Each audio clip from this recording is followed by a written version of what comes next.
evento é Roberto Mangabeira Unger, Filosofia Política e Direito para a Emancipação Humana, homenagem Largo de São Francisco. Essa série de eventos homenagem Largo de São Francisco, ela busca fazer algo que aqui no Brasil não é muito comum, que é honrar os nossos grandes, honrar os nossos heróis. Já foram objeto desta homenagem presidente Juscelino Kubitschek, nosso querido economista Celso Furtado, professor dessa casa Fábio Conder Comparato, os ministros do STF caçados pela ditadura Evandro Lins e Silva, Vitor Nunes Leal e Hermes Lima, Darcy Ribeiro, Santiago Dantas e hoje uma figura que ainda entre nós, felizmente, professor e por muito tempo assim ficará, um professor que ajuda a iluminar os caminhos pelos quais o nosso país tem condições de ser o melhor país do mundo para se viver. Então, professor Mangabeira Unger, toda esta coletividade aqui hoje se reúne para saudar o seu esforço de reflexão e vida prática. E para começar, nós temos aqui um seu parceiro de longa data que, enfim, melhor do que ninguém para abrir o nosso evento de hoje, Ciro Gomes, Ciro Atômico, Ciro das Massas, várias denominações aí com vocês, Ciro Gomes. Obrigado, meu caro amigo, professor Ottaviani. Muito bom dia ao professor Roberto Mangabeira Unger. Para meu privilégio, entre outros muitos pontos de contato, afeição, admiração e respeito, é meu compadre. E é meu compadre mesmo, não porque ele tenha me escolhido de padrinho do Gabriel, filho dele, mas o Gabriel, ele próprio, convertido ao catolicismo na idade já de garoto, de 10, 12 anos, me escolheu de compadre. E eu prezo muito esse título, porque posso me apresentar por aí afora como compadre de Roberto Mangabeira Unger. O que a gente vai dizer, tanto mais na presença dele próprio aqui presente? Eu acho que, em primeiro lugar, me vem à mente a necessidade de fazer uma homenagem à Universidade de São Paulo. A USP nasce como um esforço de São Paulo, na sequência do trauma de 30, 32, São Paulo percebe a necessidade estratégica de variar o eixo onde assenta o seu poder. Derrotada a oligarquia, o latifúndio, o baronato do café, a elite de São Paulo, no melhor sentido da palavra elite, compreende visionariamente a necessidade de assentar sua nova fase histórica no conhecimento.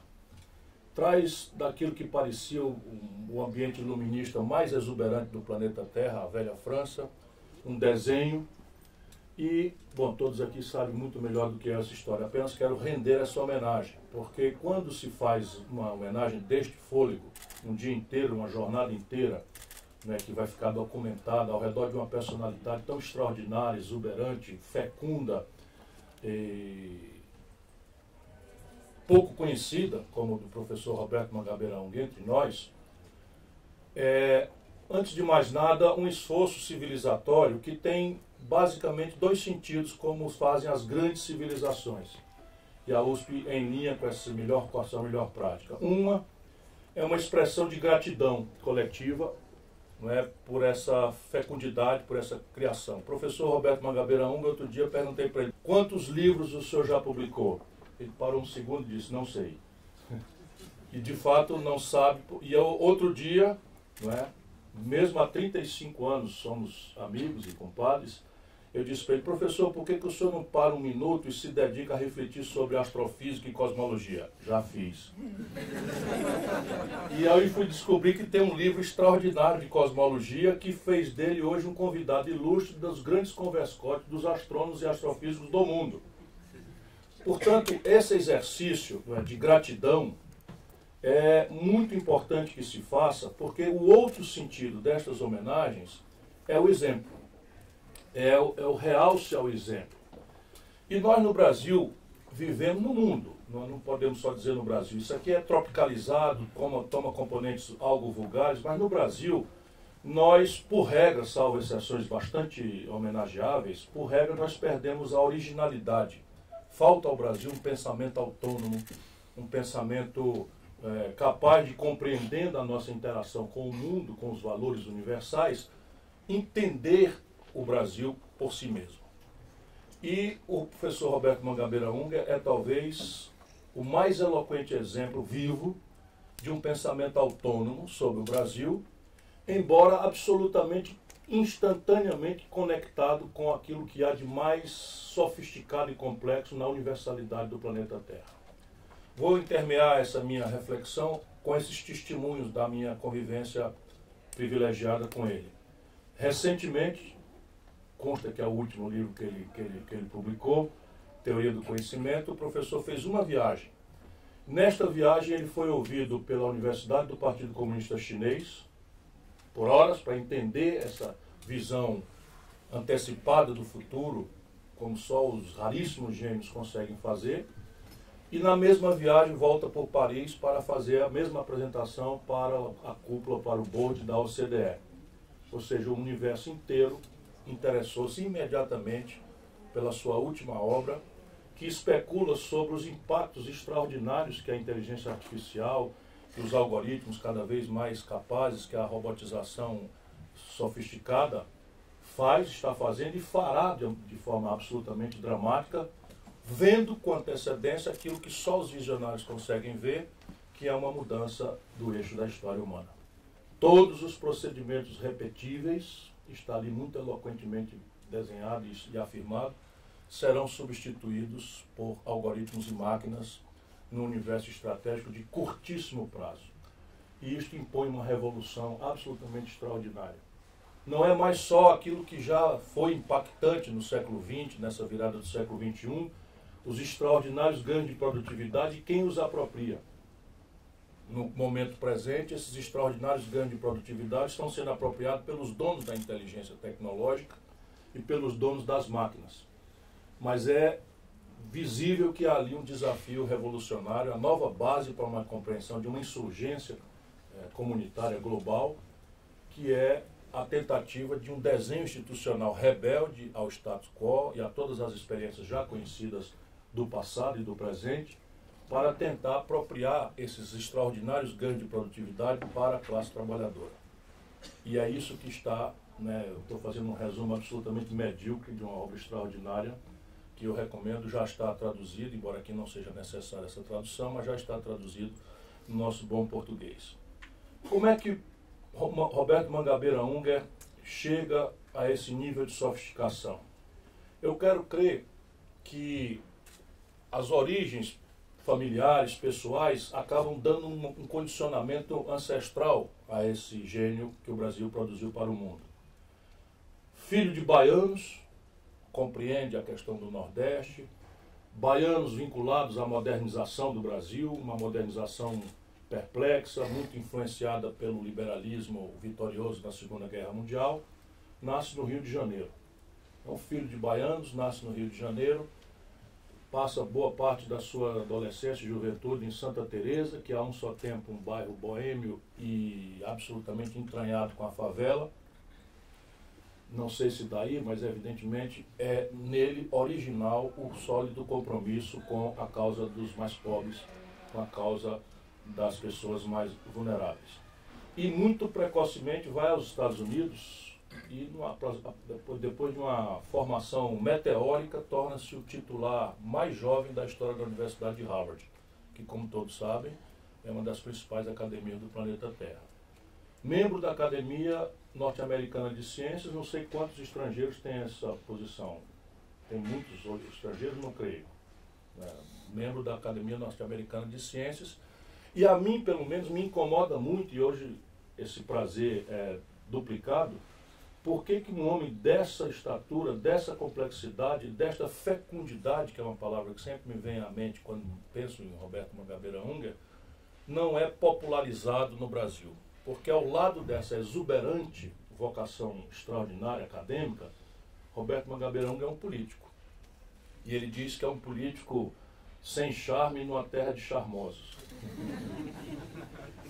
E mal sabe ele o charme extraordinário que tem e que possui. E boa parte das pessoas que não o entendem ou sequer tentaram entendê-lo, tentam desqualificá-lo quando falam do seu sotaque. E ele responde também com o poder de síntese que só os extraordinários cérebros têm. Eu, por exemplo, nunca consigo explicar uma ideia mais elaborada sem um conjunto de frases, ele vai com uma só. De fato, eu falo com sotaque, mas não penso com sotaque. Enquanto boa parte da elite brasileira pensa com sotaque, mais do que com sotaque, com um filtro obnubilante e esquizoide. Bom, a obra de Mangabeira, como disse meu pai certa feita, que era um intelectual também, que Mangabeira era o Spinoza do mundo moderno. Portanto, pode-se perfeitamente ver a obra de Mangabeira como a obra de um filósofo, de um jurisfilósofo, de um homem preocupado em pesquisar a profundidade, as raízes, as complexidades, né, da alma humana, mas rapidamente ele não consegue, por essa dupla vocação de intelectual e político, ele não consegue parar aí sem provocar uma instigante reflexão sobre um desenho institucional que falta à humanidade, não é só ao Brasil, em tempos críticos como aqueles que nós estamos vivendo, e ele então propõe, que é outra audaciosa peculiaridade de Roberto Mangabeira Unger. Por regra, o intelectual, compreendendo a complexidade, as dificuldades, né, das abstrações, da praticabilidade das ideias, para no enunciado de como as coisas deveriam ser. E o professor vai adiante, dá o rosto para bater e propõe como as coisas poderiam ser com explicitude absolutamente original e única. Vale a pena perceber também a forma com que o professor Roberto Mangabeira exercita nas oportunidades da política essa vocação, essa dupla vocação de intelectual e político vocacionado. O professor já foi ministro. Como ministro, dedicou-se a tomar notícia testemunhal, física, daquilo que ele gosta de chamar de Brasil profundo. E acabou virando uma espécie de referência para todo o pensamento regional brasileiro, para toda uma compreensão de desenvolvimento regional. É insuspeito, provavelmente, nesse ambiente, como os políticos do Brasil Central, nome novo que eles atribuíram ao velho nosso Centro-Oeste, como tem Roberto Mangabeira Unger uma pessoa prática, objetiva, que está lhes dando caminhos concretos de desenhar consórcios, políticas públicas em comum, desenhos econômicos audaciosos, pistas de como agregar valor numa base produtiva ainda ancestralmente vinculada na produção de commodities, e essa é uma outra grande obsessão. Mas o professor Roberto Mangabeira Unger também é um homem que aprofundou-se com muita reflexão numa coisa que o em ocorrência na Bolívia hoje nos recomenda. Ele aprofundou-se nas questões da defesa no Brasil, mas é absolutamente induvidoso que isso tem extrapolação conceitual para a nossa sofrida América Latina. O golpe de Estado que nós estamos testemunhando na Bolívia acontece ao modo tosco dos anos 50 e dos anos 60, que eu, pelo menos, imaginava banidos na medida em que a especialização, a sofisticação dos métodos permitiram, a meu juízo, e falo numa casa de direito, não é, que um golpe fosse praticado contra a presidenta Dilma, manipulando a institucionalidade em vigor, sem a necessidade de uma sargentada explícita, nem da violência espúria. Não é? Mas não é assim que está acontecendo na Bolívia. Policiais e militares, traindo o juramento constitucional, avançam fisicamente na casa de cidadãos, queimam casas, queimam residências, torturam jornalistas, prendem pessoas sem culpa formada e ameaçaram, não é, com esse conjunto de práticas de maneira a provocar uma renúncia coletiva, não só do presidente Evo Morales, mas do vice-presidente da República, do presidente do Senado, do presidente da Câmara, estabelecendo um desafiador vácuo de poder na Bolívia. Pois bem, parte disso me parece ser defeito grave do pensamento progressista que, vitimado muito recentemente, muito generalizadamente por aí afora, não é só na América Latina, a velha Grécia já viveu isso também de forma relativamente recente, o Brasil, a esquerda brasileira tem uma dificuldade de compreender e de manejar especialmente temas como o tema da defesa. E aí não entramos na questão da formação dos militares, não entramos na questão do controle civil que tem que ser imperativamente estabelecido por ordem da Constituição Federal sobre o estamento militar, e também, não é sobre isso que falaremos hoje, também sobre este assunto tormentoso, complexo e agora transformado em dramaticamente contemporâneo e urgente, também pelas coisas que estão acontecendo no Brasil, o professor Roberto Mangabeira Unger tem profundidade. É hoje um homem respeitado pelas lideranças verdadeiras das Forças Armadas do Brasil. Mas também a compreensão, não é, da gravíssima, da constrangedora centralidade que tem, nem sempre, quase nunca percebida pelos operadores do Estado brasileiro, pela política que se é corrupta de forma vulgar e nos choca com isso, é muito extensamente mais incompetente e incapaz. E no Brasil, ele também é dele, não serei fiel à expressão, porque ele consegue essas frases prontas, rápidas, mas basicamente ele denuncia, na questão da política externa, ele denuncia a oscilação do Brasil entre uma política de lideranças da UNE ou a política de mascates. É mais ou menos, não é, assim que ele vê, como eu, e no quanto dessa minha percepção é a influência dele, também já perdi no espaço, porque confio, não é, na qualificação sofisticada e instigante para a minha mente, que o privilégio de estar perto dele, de ler suas obras, de ouvir seus testemunhos, de perguntar quando não consigo compreender bem a sofisticação dos seus pensamentos. De fato, o Brasil também tem que dar centralidade a esta percepção, onde se reúnem de novo de forma muito eloquente um pensar acadêmico, sofisticado, rebelde, livre, desinterditado de simplificações grosseiras e, ao mesmo tempo, a vocação para interferir, para influenciar, para tentar ajudar esta sofrida e grande nação amada que é o Brasil, neste tema também. A diferença, de fato, entre uma política externa que alinhe o Brasil, não é, por pulsos estritamente ideológicos, na pior acepção que a palavra ideológica possa ter, ou à esquerda ou agora à direita, de fato não consulta os reais estratégicos e complexos interesses, muitas vezes contraditórios, de uma nação como a nossa. Porém, substituir essa guia, né, de militante da UNE por uma ideia de que a diplomacia também tem que buscar no mundo apenas mercados para expandir as vendas do Brasil, ou seja, a diplomacia de mascate, também não guardam coerência com aquilo que ele vê, e nisso é muito instigante, porque espanca um pensamento pessimista, depressivo quase, que hoje praticamente domina o Brasil. Me preocupa mais gravemente ainda essa força sobre os jovens, que é a ideia de que o Brasil não só pode fazer para si um experimento civilizatório diferente, generoso, breve, rápido, pelos potenciais que se identificam, mas pode servir também para o mundo como um testemunho, como uma exemplaridade, como uma referência de outros tentares, outros caminhos, outras fórmulas, outras possibilidades que a nossa mente ainda não está generosamente aberta para essa possibilidade. E eu lhes cansaria se eu fosse adiantar quanto mais eu vejo de útil, para além de sofisticado, interessante, saboroso, o pensamento, tomar conhecimento, tomar contato com o pensamento multidisciplinar, multiforme, artístico, filosófico, jurídico do professor Roberto Mangabeira Unger. Gostaria de destacar esses pontos centrais, porque eles estabelecem aquilo que para mim é o mais importante, e é o que nós precisamos buscar no seu exemplo.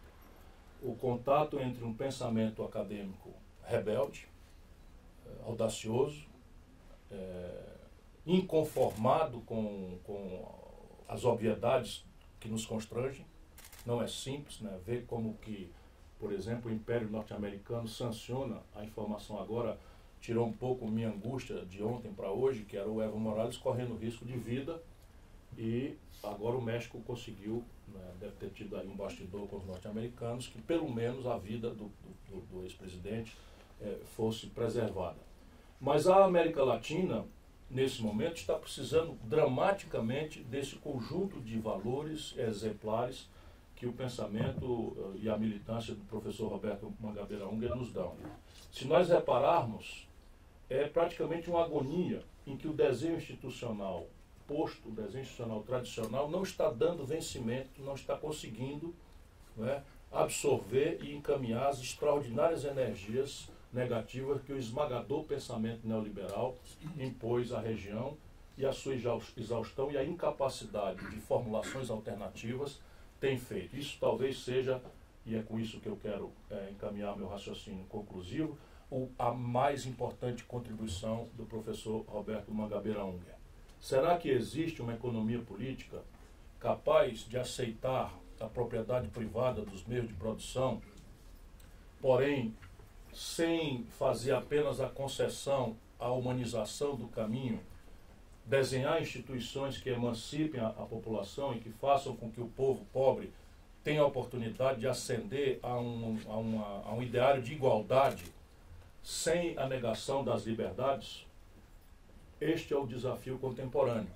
E ele tomou urgências. Tomou urgências porque a divisão internacional do trabalho, que estabelecia trabalho de baixo valor agregado, de baixa rentabilidade para a periferia do planeta, e trabalho de alta densidade para o centro do planeta, agora transporta essas tensões para dentro do centro dinâmico da economia mundial.